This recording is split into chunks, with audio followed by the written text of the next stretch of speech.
Hello everyone and welcome back to the channel. My name is Gonzii and today we are going to be reacting to a first things first clip about Brandon Aiyuk being traded to the Pittsburgh Steelers apparently, and what's been going on in Philadelphia, man, since the reports came out that Jalen Hurts and Sirianni hate each other almost. So without further ado, let's go, man. He was their deep threat. He was Purdy's favorite target.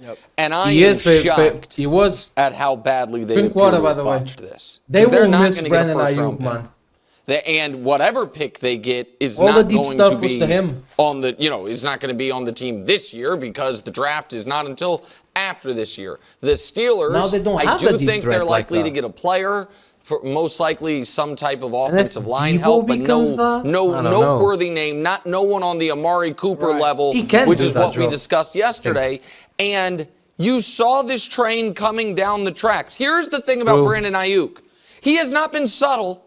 No. Remember when he posted on, was it TikTok? The Washington All 22 kept tweeting at Mike Tomlin as well. He was tweeting to Mike Tomlin. Yeah. He was talking openly on the pivot and anywhere. I want to get out of here. These guys don't want to pay me. Reportedly, the Steelers offered a first-round pick before the draft. And the Niners, a couple weeks ago, John Lynch, no intention to trade Brandon Aiyuk. Now, it can be just messy accept to do if what I would consider Brew-style negotiations, which is you're under contract. So are you not going to play football? Right. I mean, it's not a criticism at old school. Yeah, it's not a criticism. You're under contract. You're under contract. Show up. You're not going to sit out a whole year. But it appeared that rough off season for the Niners, if you think about it, right? Because Trent Williams is holding out, and he has the history of holding out until he gets what he wants. In Washington, he held out 8 games before he got traded, I believe. So there's an history there. McCaffrey has a calf strain. Aiyuk is about to be traded. They have a lot. Purdy is throwing interceptions like a madman. A lot of stuff is happening over there at the Niners camp. A lot of stuff. To go down that road and then in the last minute be like, all right, never mind, we'll trade you. And we'll actually trade you to the place you wanted and probably not get the type of return we could have gotten months ago, or maybe even the best return we could have gotten in this trade market if Aiyuk hadn't nixed a trade to New England or to that suit, by the way, my boy Nick. It's for a team that is that suit is fire. It is. It's not a disaster because, now they can't compete. But it's a disaster of process, and it's a disaster of a squandered asset Nick's wife, Danielle. No return she for picks this his outfits and his suits I think what he did, his hair and everything. He's a savant, man. If it had gotten to the point where they're not trading, the season's about to start, we would see who would budge. But it was a game of chicken at this point, and he was making it so ugly that they must have realized, or at least felt like, you know what? He's not going to play, or if he does play, he's going to have an attitude or whatever. Look, it's definitely a loss for the Niners. I mean, he like you said, he was Brock Purdy's favorite receiver. He became their #1 receiver over the last few years with Purdy. And he obviously, as Nick said, was their deep threat. But I think what this does is put even more, their health has always been, over this run in the last 5 years, a little shaky, whether it was Garoppolo, whether it was Debo, right? McCaffrey has had injury problems in the past. All the way from Carolina. So now with Aiyuk, it was okay. Now if Debo gets hurt, which he usually misses a few games a year, now you don't have a #1 level receiver. Ricky Pearsall, I've been mentioning him as a rookie, but yeah, he got hurt yesterday, hurt his shoulder. He had a hamstring before that, so who knows if he'll be healthy. And then, the rookie they drafted is good. On the first round keeps getting injured. They got injured like 3 times already. As a 3. Right. So I just think that it puts a mandate now on all their weapons being healthy. Whereas if you had lost Debo, you still had Aiyuk. Everything's shaping up for that 3-peat. I think it's going to happen for sure. Very much a Super Bowl contender. They lose a little something. If I'm a Niners fan, I am ticked off, and I get it. Aiyuk reportedly didn't want to go there, but I'm ticked off that they couldn't get the deal done with Cleveland. Because Amari Cooper, while I don't think he's quite as good at this point as Aiyuk, I don't think they would have missed the beat. And if he played well this year, you could probably keep him at a lower number and maybe keep some of the guys you might have to lose a year from now. So that would have been great if I'm a Niners fan. Yeah, that would have been great. But now, they take a step back. But look, 8 guys in the top 100 still. 7 in the top 30, and it's spread out between they still have defense a lot of and players. offense. They still have the Avengers, very much a contender, but they took a little step back. Listen, they still have more blue chipper skill position players than any team in the league. They have 3. Now, Brew might argue Philly also has 3 because if you think Saquon's a blue chipper, but nobody, even without Aiyuk, Debo, Kittle, McCaffrey, no team in the league except for Philly, if Saquon's 1, has even 3. True. And they have the best left tackle in football to go along with it. And I know we'll talk Brock later. If Brock's that guy, this is not a situation of, well, he doesn't have the weapons. Yeah, he is still richer on weapons than just about any quarterback in the league. But this has been a really rough few months for San Francisco. True. They are a team that has been banging on the Super Bowl door for the last 5 years. Mm-hmm. They lose the Super Bowl. In my opinion, the single best player on their team is still holding out. He's 36 years old, wants a new contract. And you feel they'll get that done? I don't know. Well, I think they'll get it. I think Trent Williams will be there. It should be noted, Trent Williams is one of the few players who has had a true holdout. That's how he got out of Washington and held the line. But he's 36. I think he'll get it done. But I also think training camp matters to a degree. I think sometimes missing training camp raises your risk of injury in the year. True. So it's not ideal that he's not there. Do we agree that's not what I would prefer? Brandon Aiyuk is gone. Christian McCaffrey is dealing with, I don't know if we're on Hobble Watch. Yeah, Christian McCaffrey is dealing with. Never ends. Hey, thank you. Calf strain. And their first-round pick, which they used on wide receiver, potentially anticipating some type of issue like this, as Brew mentioned, has been injured 3 times, and it's August 7th. That's not a good offseason. It's August 7th, no way and the around brother's been injured. That is not headed in the right direction. Hey. All right, I have a question for. That's not good. That's not good. What do you think, and this is a little bit, we didn't discuss this.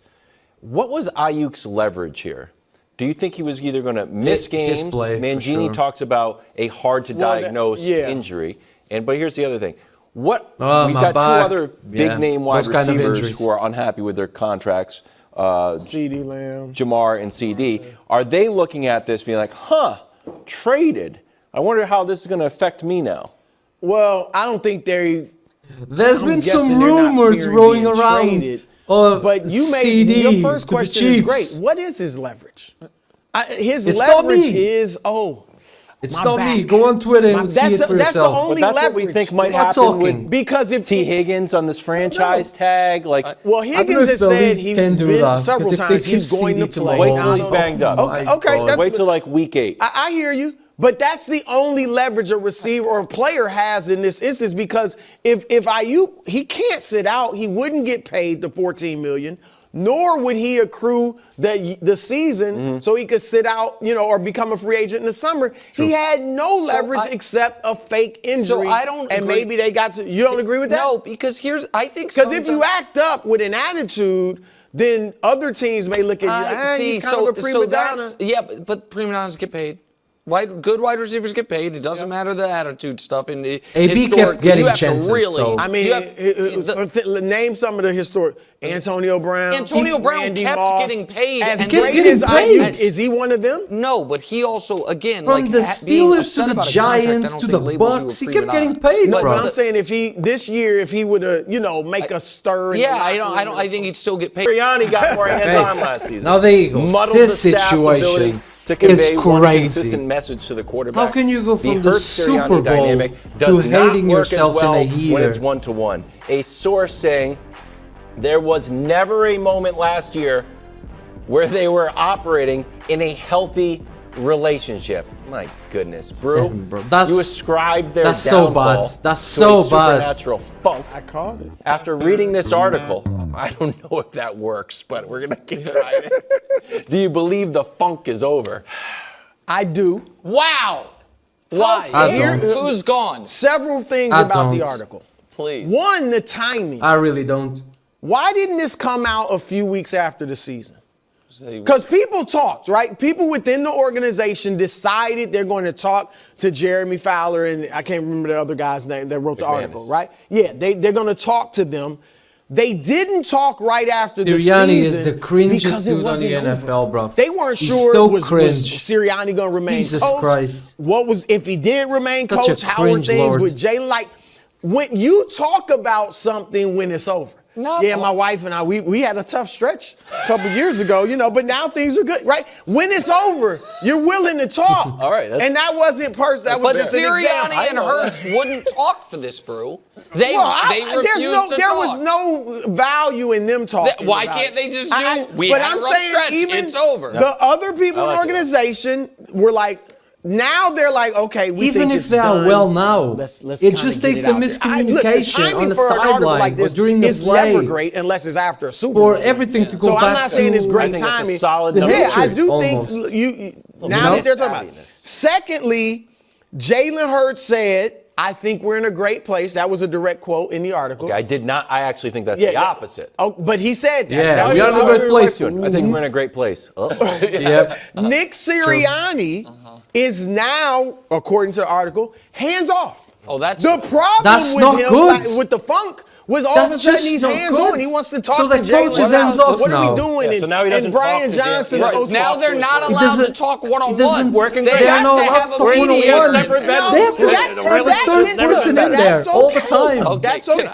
The fact that he is hands off, letting Kellen Moore do his thing. Kellen Moore's putting in stuff to combat the blitz that wasn't there for some reason last year. He's putting in more pre-snap motion that wasn't there for some reason last year. Kellen Moore's all of that either. I think the funk is gone. However, like every supernatural funk, Justin Herbert, bro. It could come back if they a few losses, but it's gone right now. So listen, since you were talking about the kind of journalistic beats of this, let me ask you a question, Brew, from your time at the Gray Lady and many other prestigious publications. Shout out. The most important part of the story is what? That they weren't getting. No. Of any story you write, the lead. The lead. Mm-hmm. And then either the second most important part or the part you want to stick with there's people. There's a nut graph. And then but the kicker that they usually put something juicy of note at the end. You try to wrap it up. Yeah, wrap it up. Here's the kicker of the story. Put a bow on it. Didn't get to it. Do I think they will go to dinner together? Look at this quote, man. I've seen this already. But it could be a good working professional relationship. I don't think it's hatred. It's hatred. This is a wrap. That was a little strong. That is so bad. They hate each other. I'm telling you. That gave me pause. I ain't gonna lie. That is insane. That quote is fucked up. And let me tell you what the actual nut graph, I guess, or the real meat of the story told me. I've seen this before. Oh, with who? A coach who had success with a quarterback who deep down he thinks might be a little limited. The quarterback then wants to expand past it and show everyone how, that he's a star, and the coach is pulling against it. That was the Russell Wilson, Pete Carroll thing. It just took a long time.